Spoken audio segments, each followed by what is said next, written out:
So yun guys, yan. Tapos tayo. So yun guys, yan, naihaw ko na no, ito.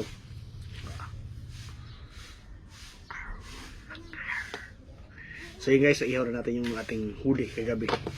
Kahapon yan, huli natin kahapon. Paglakot natin dahil namusit tayo. So yun, hindi ko na pinakita ko paano mahuli ng pusit kasi alam nyo na rin ko paano mahuli ng pusit, no? Yan. May kape tayo. So yun, food trip tayo guys, yan. Ang huli natin guys na pusit ay ayan. Ang huli yun. Uy.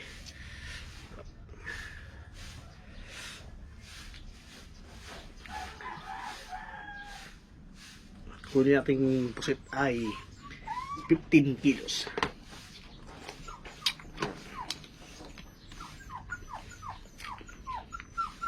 Tapos ang presyo ng pusit ay 110.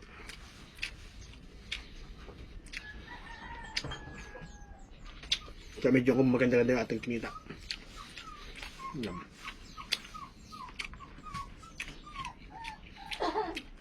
Pag ito guys dumawi, paunti-unti pa siya. Pero pag ito dumawi, talaga maramihan to.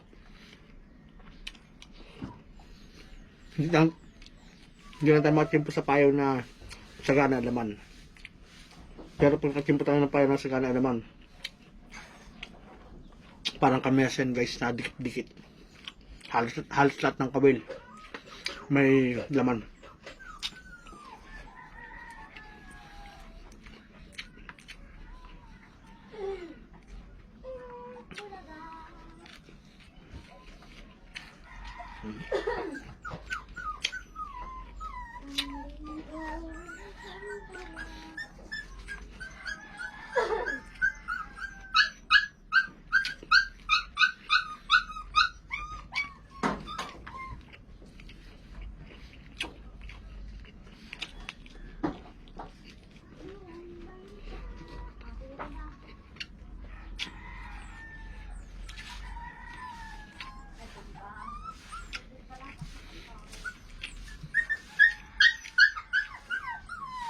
Yung asit maingay. Pakain ko na siya.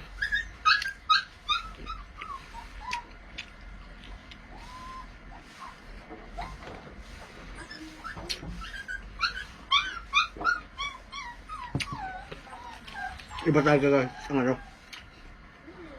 sariwang isda. Siyempre luto lang,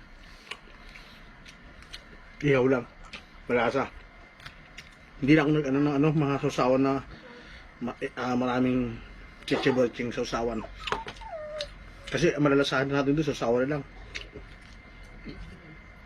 Ayan, suka lang siya na puro na may konting anghang. At least malalasahan natin isda talaga.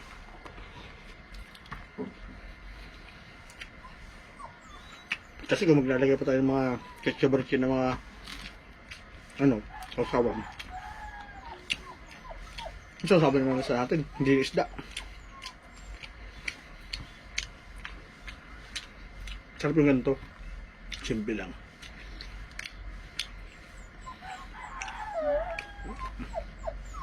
Sana mamaya, pag laot natin mamaya, matsupo natin payo na ano, may maraming laman na ganito.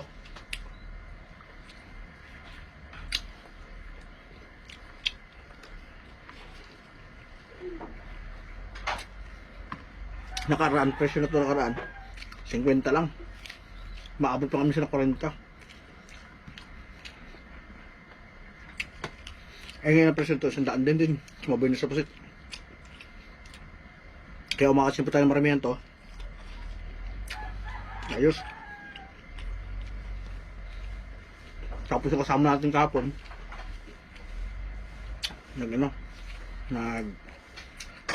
palagay ng ano, isda sa atin. Kasi malaki S-box sa atin eh. Kasi S-box na balit lang.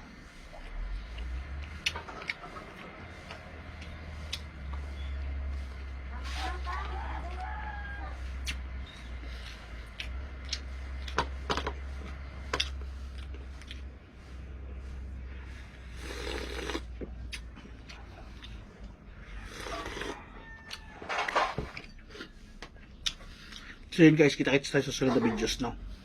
Ingat po kayo palagi and God bless.